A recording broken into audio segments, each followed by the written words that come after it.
when I went back to listen to it Did you see because your boy list? Two-tone? No, not two-tone. Showbiz. that man said Lennox Lewis wasn't the top 10 heavyweight, and that's all I needed to see. Somebody put it on my timeline because I don't follow Buddy because he does not offer anything positive to my conversation of boxing. So I have no reason to. Somebody put it on the timeline, and I saw Lennox Lewis not being a top 10 heavyweight. And ladies and gentlemen, that's all I have to say about that. But welcome to this episode of Pay the Soul Boxing. We can recap this. How you doing? My name is Paul. Yeah. Yeah. I'm twin. And I'm still annoyed by this heavyweight list because I just realized how stupid people are. Because let me tell you something. I understand you can try to put. The thing is about watching great fighters in history or any athlete in any sport that's great. When they make it look ordinary, they make everybody else look ordinary. That's when you have to kind of realize, like, man, maybe they're just great. It goes for, and this is and then the other part of what people don't realize and the things that they say and how great a fighter really is. Y'all go into it. Well, we knew he was gonna do that. So you're admitting he's that much better every single time that this person goes out, man or woman. You're like, well, Serena's supposed to do that. So you're admitting Serena is that much better than a lot. And you have to think about how many times the expectation and the goalposts get moved back in conversations as it relates to athletes in any of sports. Like, you keep moving the goalpost. Well, they didn't have these people, or did they watch everybody? Which one? Because if they watched everybody, and in the case of Lennox Lewis, the rare case, he's beat every man he's ever stepped in the ring with, right? I mean, he did lose to Oliver McCall, cool. He did lose to Hassan Rahman, cool. He also got those back. He beat every man he ever stepped in the ring with. All right. I don't want, you can give me the context or try to give me the context. Well, he fought Evander Old when he got up and got around. What you mean? He did what he did. Evander's still competing at the high, so it is what it is. Tyson, that was Tyson's fault. That ain't got nothing to do with Lennox. Lennox, shoot, it is what it was. A fight that he tried to get early in his career was Riddick Bowe, and Riddick Bowe was like, nah. So, and then as it relates to the other heavyweights, when people trying to discredit Usyk, here's somebody, shout out to Blunts and Box. Somebody stated that, well, the guys that Usyk beat, what are they, only top 30 heavyweights?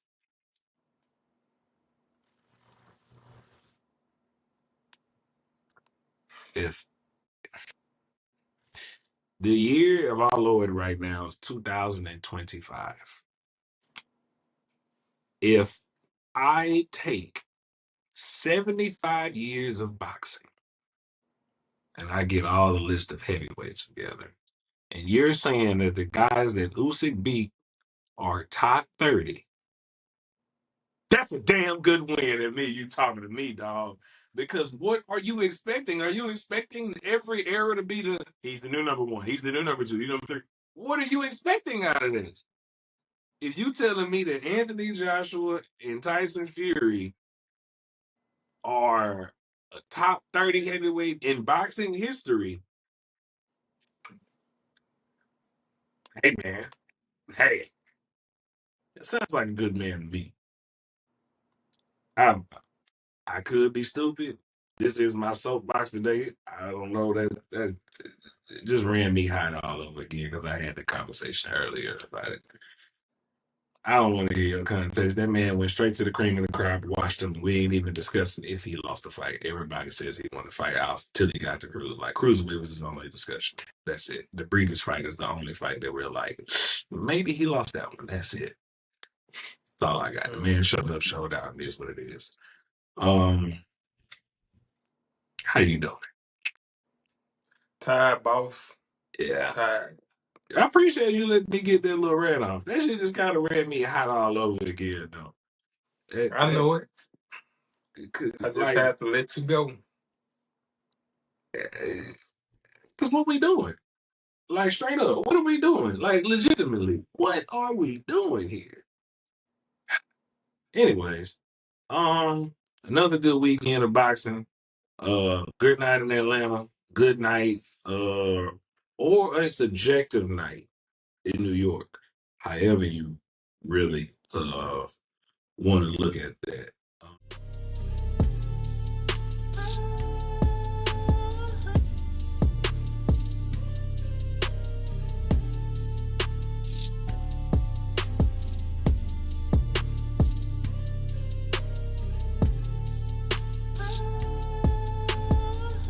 All right, so there's some clips of the fights right there, and all that stuff like that. I guess let's get to the main card of that OTX fight. There was the names just escaped me again as I just had it, but there was a good fight. Prior to the main three cards of the LTS card, I recommend everybody go back and watch that. Round 5 was absolutely awesome. All right, first things first. Haven Brady gets into it with DeMichael Harris. We had the opportunity to interview both men, get a little bit extra emotion out of them. DeMichael Harris stood in there strong, but Hayden Brady showed his naked ass in that performance. What do you have to say about that? Because I don't think we were expecting him to look like that. Nope. Shit. I thought Haven was gonna win, but hey, man, my boy, I ain't think he was gonna win like that. It wasn't even close. Say, bro, that man went out there early with the smooth, impressed it early, asserted himself, took the height advantage, took the reach advantage, and that goes into the theme of something that George used to always try to enforce in my head as a little man in the heavyweights. Hey, his height is your advantage. You got more space to do things. You take it to him. You go get it. You know, that's exactly what Haven did. And man, it was a performance. Great It way to looked bounce like back. it looked like he had a point to prove. I mean, like you in there fighting for your career and livelihood, so it's intense, but it looked like he had a point to prove. And the reason I say that is because when they first started exchanging, it looked like Haven was like, nah, I can crack too. I know you got these knockouts, but you ain't about to just punch through me. And that's Facts. what it looked like. Facts. It looked exactly like that, my boy. It was. I said, "Oh, he got hands today." He was twisting off and everything else. He looked significantly better from his last go around. Go out there, with D'Angelo Keys. So everything he said in the interview we did leading up to this point, to the fight, he stood on his business. He said, hey, I'm gonna show you his different levels to this, I'm gonna show you this, show you that. And he did not lie. Hayden Brady absolutely performed to the best ability we've seen him perform to this point. Absolutely. Even the other knockouts that he's had prior to this was just by far the best he looked. Now, albeit great toughness from DeMichael Harris to stick in there for all 10 rounds of that fight. Because most people would have folded when they got tough like that, especially when Hayden was letting them go. Michael still was trying to land. He was still landing some shots, even as the rounds went on later, is when he got a little bit better with his punches. But so credit to him for showing up ready to fight. He ain't folding out one time in that fight. He wasn't doing no running. He was right there. I mean, there's an 18-foot ring, so it ain't nowhere ready to go. So shout out to him on that one. Now, here's some bullshit. Them judges for O'Shea's fight. Oh my gosh. It I was have it was it was only one. There was I, the worst of them. you right. My bad. The judge from O'Shea's fight. I have no absolute idea how she was able to give literally all 10 rounds away to Miss Perez. I am thoroughly, and I mean thoroughly, disappointed. And those are the things that really, really ruin fights. Those are things that, because it's like, bro, we watched the fight. There's no way you literally said all 10 rounds for that one.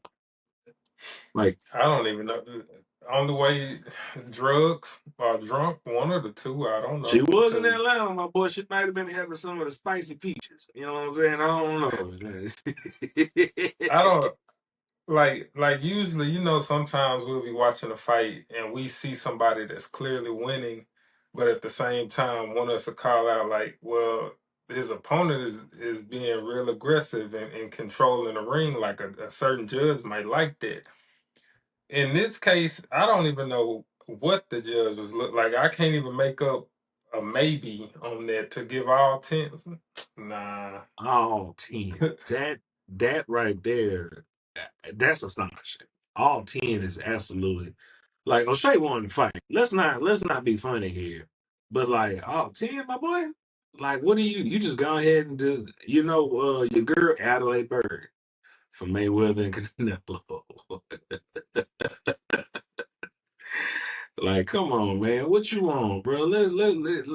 Boxing already hard enough. Let's call this fair, bro. You ain't gotta do all that. You ain't gotta do all that. Was that a tough fight for Uh, O'Shea? For sure. yep. And on the flip side, and she said it after the fight, it wasn't her best showing. So it kind of reversed a little bit almost for Haven. His previous fight wasn't his best showing. Then he came out this fight and the show's real good. Now this time for O'Shea, it wasn't her best showing, and she won. It wasn't even close to me. Not it wasn't a split decision or anything like that, in my opinion. But I I know it's some things she wish she had done better. And she'll be looking to correct that, especially with some of the names she threw out there for possible next opponent. So I think she'll be all right. I think so too. Like I said, like we said in the interview with her before the fight, you're the hunted. You know what I'm saying? They're coming to you different now. You're gonna get the best version. Not to say that she did not get the best version of anybody she fought prior to, but she's absolutely getting the best version of these opponents moving forward. Because hey, women's boxing booming. The money is getting up there, and it's only going to keep going as this thing keeps getting televised like that. Kids, women, the girls, as the girls see more of the women's fights, there'll be more of them fighting like any other sports continue to go on. So hey, I need that belt because I need some of that money that's coming along with it. You know what I'm saying? This is also me saying that Layla Ali stay at home. Uh, Also on that card, Elijah Wolf Pierce. Hey boy, it got hairy out there. It got hairy in those early rounds. My boy took an early seat in the fight. Ooh, how did we And, get there? and How did we get there? when I seen it, it went back to what we were talking about. He before the fight even started, he's called out certain names looking for a title shot. He knew if he won this fight that he'll most likely get one of those names or be in the talks for it. And we talked about how maybe he was overlooking his opponent. Could the lights be bright and he kind of have the nerves because he know what's on the line if he lose and coming out the gate, it was shaky for that boy. He got caught and he was losing the first half of the fight at least. Yeah, absolutely. It was tough. It was, and I can't. I'm not arguing that. You put that knockdown, that's two, and then you got the other rounds at then. Hey, bro, you got to finish this. You know what I'm saying? So he got to that point, and but he did get this TKO. So he did. Now to the point that they both made it an exciting fight. Does this fight add on to, like he said, he's called out these names? Is this fight enticing to those names to use him as a title defense? Yep, two reasons, and they and they go against each other. One, he got knocked down, so that's signals to opponent, oh, I can get him. And two, he got a knockout, which they can show in the lead up and the build up to the fight. Hey, this dude is nice. He knocked out his last opponent, blah blah blah. So them two things work for him in different ways, in my opinion. Yeah. And that goes to build the same thing that we've seen all the time in boxing. This is how this is where the entertainment aspect of a fighter is enticing to networks and people because of these type of things. Like, oh, you got set down. Oh, and you got up and won. Oh, like you said, yeah, we could sell this. We could sell this to the general public for sure.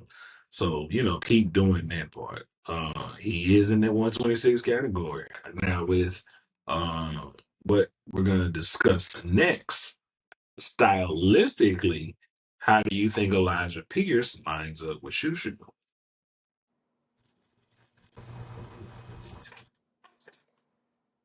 Ooh, That's interesting. Yeah.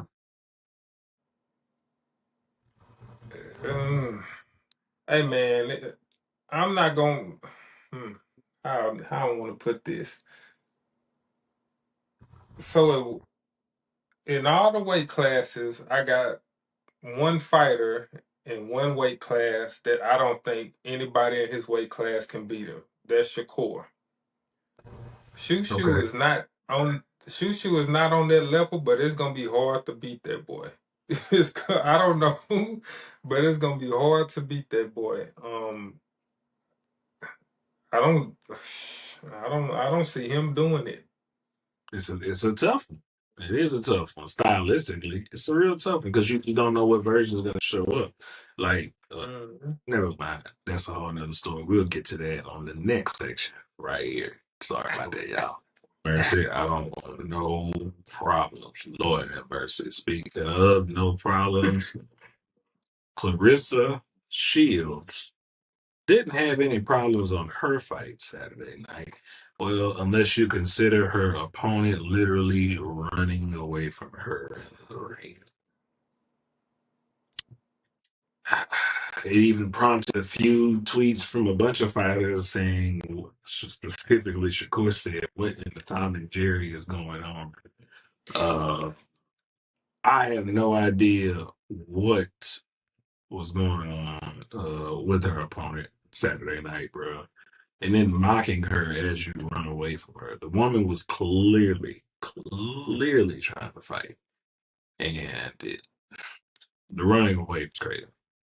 Running away, absolutely insane. But she reasserts herself in dominance. So, uh, what did you? It, I mean, it was it was entertaining because of one aspect.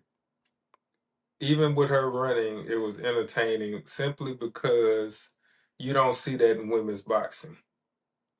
When you see correct. something, when you see something you don't never see. If there was men's boxing, nobody would be amused. It wouldn't have been funny. Like everybody Wouldn't would have be been like, "Man, nothing. what the?" But you could hear some laughs and stuff at the beginning. Like in round two, people got annoyed with it, but in the beginning, it was kind of amusing. Like you even had Clarissa like mocking her in the ring doing different things. So eventually, when her legs got tired, she slowed down and she had to punch, and she fared well in certain spots, but she got she got washed. It wasn't. I mean, she fought back, so I'm glad she gave the crowd some action, but For what it it's worth. wasn't close. I don't think she won a round, to be honest. That's who should have got the 100 flat. Golly. Jeez, man. That's a well deserved 100 flat. But man, that was like you say, that is an absolute what is going on because we do not see that in women's boxing. That's not something we ain't women throw hands. Like that's what I'm here for. They's throwing Hmm. hands. So for her to go out there and do that was very distasteful in all honesty. I don't know unless she got paid. I don't pocket watch either, so that don't matter to me. But um, She went out there collecting her check and went going back home safe. I guess she's safe. I mean, shout out to her, right? However you want to look at that. Hey man, Quote still quote. Layla, stay away. What we got next? That's all I got. All I got is a Layla stay away. Layla stay away. Top Rank had their final ESPN card, the end of another boxing era here for major networks. Now we have successfully completed the unfortunate tour where all American major broadcasters have moved away from championship boxing. To end the night, before we'll get to the end of that, the night, the main card, boy, we had Emiliano Vargas, son of Fernando Vargas, my man's two strand hair, his son, decided that it was not going to be a full night of boxing. He decided that for all of us, and boy, that was absolutely a peach of a right hand shot. My God, what in the world? I, I told y'all last episode the boys on the ass whooping spree, and I told y'all it was gonna continue, and that's exactly what it did. And this kid, I he's clearly talented, but I don't. It's not one of those, and we could name fighters I'm not gonna name that were manufactured to look that way in their early fights, or the talent gap is that wide, or blah blah blah. Nah, I think this kid got it. He could be one of them ones, like for real, like his pops.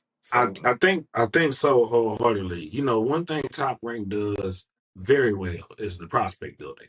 They do a very good job of building the prospect to make sure that the talent is there. Uh, but not only is the talent there, the look is there, how he carries himself there. People are forgetting he is also not older brother either. Mind you, those older mm-mm. brothers fight and they fight on the zone. They fight with Jay Paul's networks, promotions comes to time. So the older brothers ain't no chumps either. It's just the fact that this little one separated himself significantly from those other brothers, and this is how he looks. And the brothers support it wholeheartedly. They say, "Nah, y'all don't understand. That's El General. That's who he is." So they have, and he is fantastic on a microphone, boy. Fantastic on a microphone. Handles himself like a true professional. I think this was a perfect.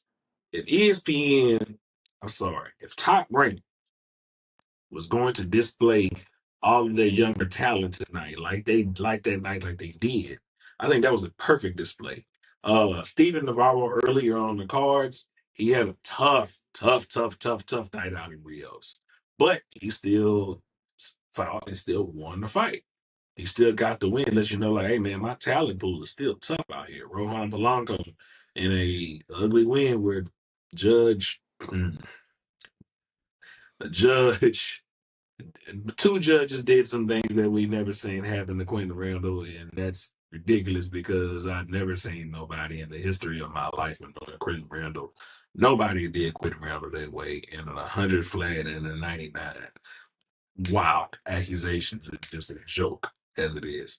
Um, but then we go to Emiliano Vargas. Like, here's another young talent. Boom. Showing y'all what I got.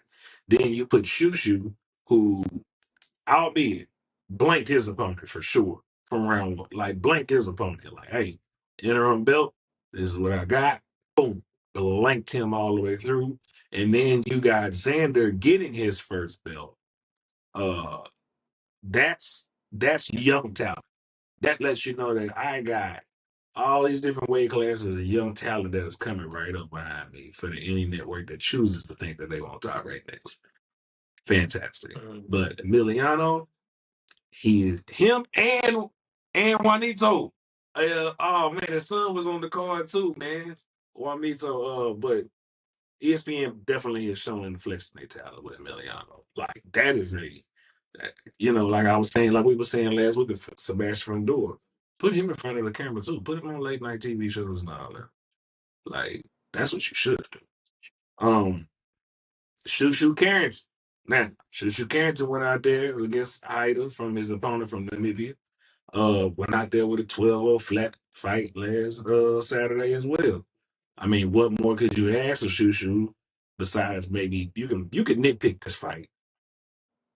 Nitpick. Go ahead. Let's nitpick a little bit. Oh, you can ask for more.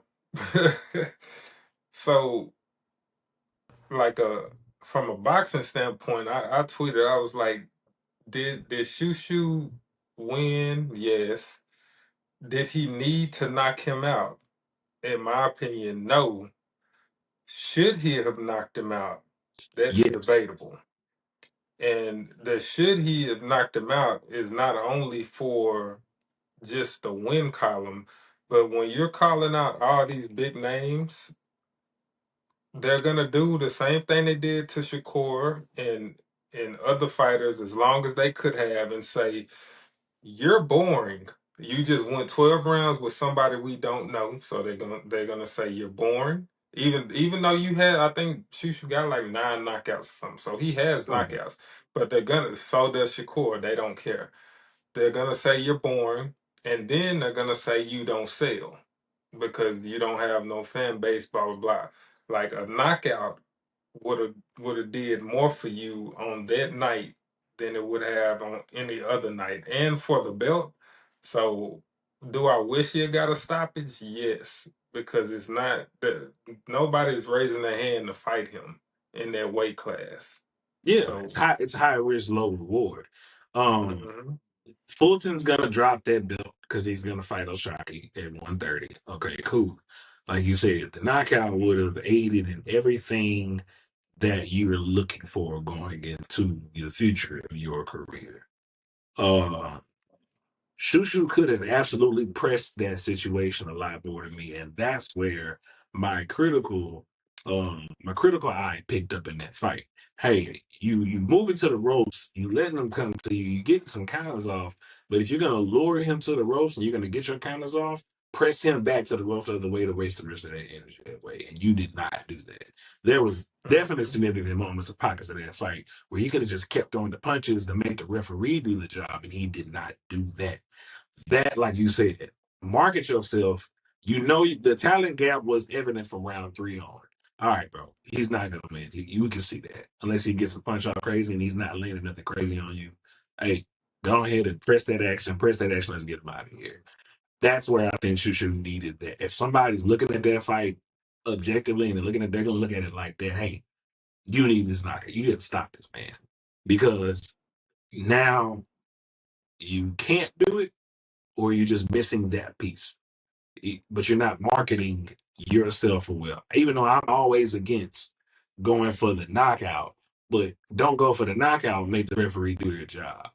Those are two different ball Mhm. games at that point. And that's what I'm looking for. That's what I was looking for Shushu to do, and he did not do that. Um, so we'll see how that plays out in the rest of the 126. Espinosa's still around there too. So hey, it's a bunch of fights that could be made at 126. Moving on to 154, we're really hot and exciting division right now. Xander Zayas picks up his first championship belt from the WBO that was vacated by Sebastian the Towering Inferno Fundora. All right. Xander's performance against a tough ass Garcia on Saturday night. The veteran that he had to go through the fire to earn. And I don't think you can ask for any better situation from a young fighter to earn their first belt from a tough, wily veteran like Garcia that night. What do you rate Xander's performance? Uh, for him, A. Hmm. I think it was a A. Like I think I told you, or no, I tweeted one or two. Whoever was in charge of his conditioning coach, Oh, top tier. hey You told me some man, time and just tell me that was top tier. hey man, A plus. Cause God, man, that boy was sharp, foot movement. He was moving the whole fight. He didn't look gassed. That boy was on it. Yeah, for him, yeah, that might be, yeah, that's a good A for him in my opinion. He fought well. He used his distance. He fought inside when he had to. He tied up to stop the awkward punches angles from his opponent because Mhm. them motherfuckers coming from the hip. Hey man, Them now see, boys hey, throwing them from the he has hip. some punches, man. And the thing is those are the Hmm. things he just beat Charles Conwell, who he did the same kind of way with those punches. So you did a good job of handling that kind of adversity because you could have not handled it. Just like we talk about with everything. Well, he was supposed to win. He could have not won still. So Yep. uh he did go out And there he and got prove the and one. he got hit. And, uh, and he And he got got hit. caught up. Mm-hmm. Stunned himself, got stunned a couple bit, recovered well. Like you say, kudos to the conditioning for this fight. This is what you could tell when somebody said, bro, I'm not letting this opportunity slip. He did not waste a moment in training camp for this fight. You could absolutely tell that. No moment was wasted getting ready for this fight. And I love to see fighters when they get uh their belt. Don't get it wrong. Love to see one-sided dominance performances, whoop-de-doo, and all that stuff like that. But I love when I can watch a fighter go through fire for your first belt. Because now that's what molded you. That's your mold right Mm-hmm. then and there. All right, bro. Boom. This is my new mold. This is how hard I train for this. I can't let this mold go because I know the next person is going to try to come take this from me. Going from being the hunter to the hunted. Everything is a whole different ballgame now, my boy. You are absolutely locked into this fight. So Yep. kudos to Xander for sure. I I left I left out of when that fight ended. I have two questions for him really. How much better can he be? And that's one. How much better can he be from that version of the other night? And two is I wonder if this fight, winning that belt against the opponent he did, the way that he did, because it wasn't a close fight like that. When I say it's not close, I mean it's not within a round or two. Yeah, Um, like tough does fight, that does but the scorecards, but right, the score, yeah. right. Let me explain. I mean, because I know somebody gonna be like, "What you mean?" No, it wasn't close on the scorecards, but it was a damn good close Yeah, fight. it was still a tough fight. Um, but yeah, how much better can we get from that version of Xander is one, and two, I wonder if this winning a belt the way he did and just winning a belt in general, does that even boost him higher?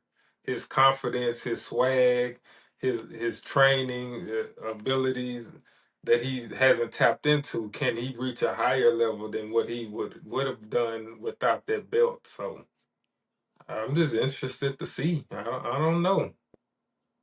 That is a fantastic question, and I'm gonna end it on that because that is a those are questions to yet, but those are great questions because that's where we're at now. So, what more can we see? We can't answer that. None of us can. Mhm. He's gonna obviously say, "I can show better, I can be better," and that's good. You're supposed to say that. But these are things to be answered coming up here soon in the next few years of the rest of your career. So it's what point to cut off at? I'm not sticking that. Like I ain't really tripping. Uh, well, brother, that'll wrap it up. You have any Yep. parting words from us for us? Anything else? Anything you want to say to put out in the atmosphere of light, love, and happiness? Yeah, you said something on it not too long ago. Fellas, go to the doctor. Especially if you have health insurance and you paying for it, why wouldn't you just go get your checkup? You know what I'm saying? Go get everything checked out. The news dropped earlier today that Deion Sanders had cancer and he luckily got it removed. So you don't know what'll get caught unless you go. So go ahead and make that appointment. Bladder cancer at that. He had to have his whole bladder removed to get a brand new bladder. Uh, fellas, if you like peeing, You like going to the bathroom when you want to go to the bathroom. You like being able to control your flow when you go to the bathroom. By all means, fellas, please, please, please go to the doctor. Like my man said, you pay for this health insurance. You might want to start using it the more they keep raising up prices on things, bro. Be here for your family. Okay? Actually, be here for you. The world is beautiful. There is a lot to see around here. Okay? I've traveled a lot of it. There's still a whole bunch I want to see. So please, like Twin said, if you don't listen to us, listen to Deion Sanders. I mean, golly. And You know what I mean? and and stop listening to your cousin on Facebook that stayed in the same classroom the whole damn day in high school for 4 years or 5 years straight, cause they don't know shit about medical shit and they can't get no damn medical advice. So don't listen to their ass on Facebook either about some damn dirt and herbs and some shit they seen that they don't know shit about. Uh, Block them. They bad for your health anyway. So them, your auntie that act like that, your uncle, all of them, they can go. Cause they don't know shit. They gonna be the ones that are crying at your funerals. They fault you there. Cause you didn't listen to what it's your fault too. But don't what you listen to their ass for. They don't know shit about shit. Ask them 8 plus 9. I bet they get it wrong. And they gonna give out some medical advice. Man, please.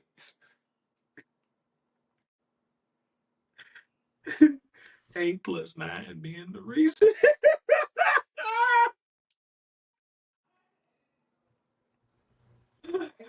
Oh my God. Oh, 8 plus 9. Somebody gonna still say 18. Somebody. Hey, your cousin was in the same classroom the whole time. It's crazy, bro. Boy, that's wild. Came out during the break and went back to the same classroom during the class change. That's insane. You definitely should not listen Yeah, to they was in there baking. You should definitely not listen to those people. You should 100% go to another classroom like this. Please, please go to the doctor. Like, you're not smarter than science. I just saw a clip earlier today from Neil the deGrasse, the science dude, the black dude. He was talking about life expectancy. How life expectancy up until about the 1840s and stuff like that was like 30, 35, right? He was saying, like, bro, half the people that were born were dying around 30 years, 35 years old. Medicine science made people live longer. Listen to science. He was like, think about it. Those people were eating organic fruits, herbs, etc. All of that. The air was cleaner. All of that. The water was clear. All of that. And they were still checking out of here at 35. Maybe you was 40. Maybe. So yeah, I mean, it.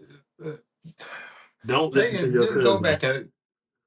just go back and look. Like you had people dying from like enlarged hearts. You had people from smallpox and the flu, the cold, You like know all how kind we of just got rid of like those stuff. things? Science, doctors, they detected stuff now. We got machines to look at your heart. We got machines to look at your blood flow. Do you realize that? They got machines and science for stuff. Take y'all. Yeah, do you see my neck getting small? This shirt is actually big. Okay, let me pull this shirt down for it. This is how big this shirt actually is getting now. I gotta actually like pull my shirt back because see this? See this? I'm not like this no more. You see that?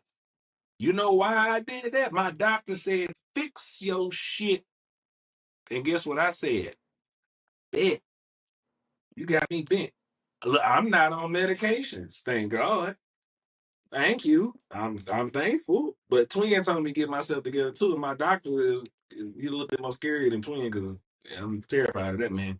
Um, go to the doctor. Shit, I don't need them telling. I don't need them coming back and reading all them charts. I'm like, ooh, my boy, we in for a long haul or a short haul, depending on how it goes, man. Say, man, take y'all ass to the doctor. I think we're gonna say this every end of episode. I think that's important to say for sure.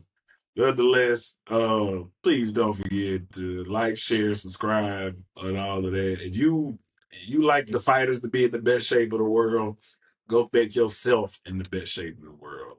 You ain't got to be the Yeah. most physically gifted person in the world. I'm not saying be muscle bound or nothing like that, but please be healthy. Like, subscribe, and send to your cousin with they dumb ass and tell them to watch. So keep going. And Janie and Uncle. Yeah, them too. Yeah, all that. Send us out. But now that said, next week we're gonna have an awesome interview with a legend in boxing history. A big Don't tell them. prominent reason that we had boxing that we did in the 90s and 2000s. Huge reason that we were there. So, you know, get ready for that interview. We're going to take you for a journey for sure on that interview. So that way you can understand boxing. Some of y'all can understand boxing from my perspective and understand how and why I say the things I say from somebody who got a chance to build the sport all the way through and through. But that's all I got. Like I said, thank you for tuning in. I am Foreman. I'm Twin. And like, share, subscribe, like he said. Life, love, and take care of yourself, man. Y'all be cool.